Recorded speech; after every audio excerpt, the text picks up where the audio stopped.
This is Cable Street. It's quite a long street in the East End of London, running from Whitechapel to Limehouse.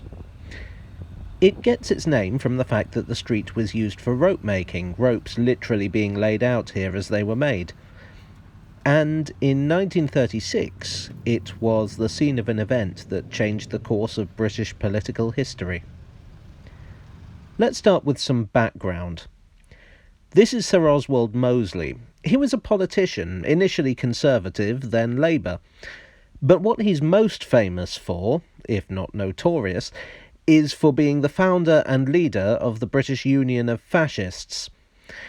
In the 20s and 30s, fascism was all the rage in Europe. I'm sure you don't need me to tell you that. Following a visit to Mussolini's Italy, Mosley thought it was the very thing for Britain.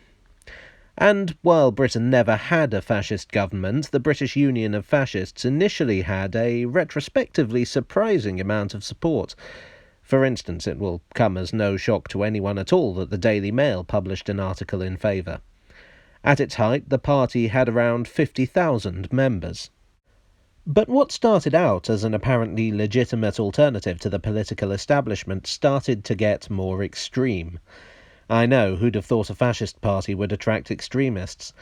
They gained a paramilitary organisation, the Fascist Defence Force, better known as the Black Shirts, the ones Lord Rothermere was such a fan of. You or I might view such men as glorified thugs, but they thought they looked the bee's knees in their uniforms. But not everyone shared that opinion, particularly after a rally at Olympia in June 1934. The rally inspired a protest by left-wingers, which the Black Shirts responded to with brutal violence.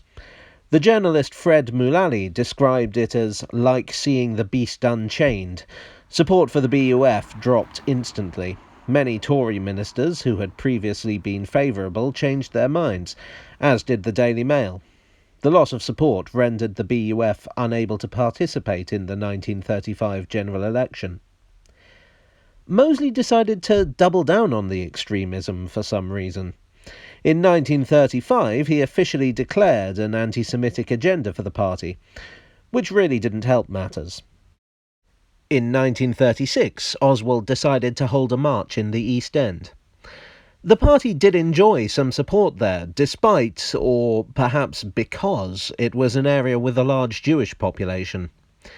This was seen by many as an extremely provocative idea, if not outright incitement to violence. Locals petitioned the Home Secretary, John Simon, to disallow the march. He leapt into action and arranged to send over 6,000 uniformed police officers to the planned route of the march, to protect the fascists. The shortfall in anti-fascist action was made up by the Communist Party of Great Britain and local trade unionists, who organised a counter-demonstration with the assistance of over 100,000 locals. On the 4th of October, when the fascists began their march, the EastEnders were ready for them. Barricades were raised by the protesters, adopting the slogan, "They shall not pass," which was a Spanish anti-fascist slogan long before it was a wizard slogan. The police, including many on horseback and one in an autogyro, you don't see many of those nowadays, attempted to disperse the protesters. The protesters would not be dispersed. They fought back with improvised weapons, including rocks, clubs and rotten vegetables.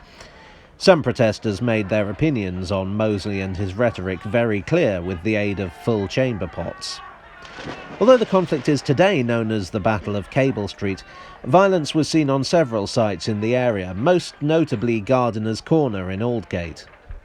Eventually, though, the fascists were forced to abandon their march and sent packing in the direction of Hyde Park.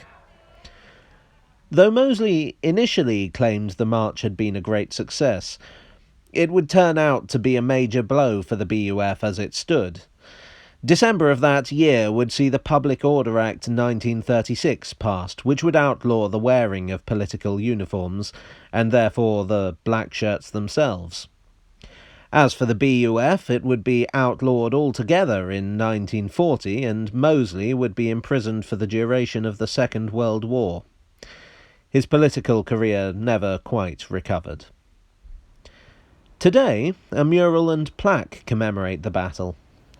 And ever since then, no far-right politician has ever gained popularity in Britain ever again. Wait, what the fuck?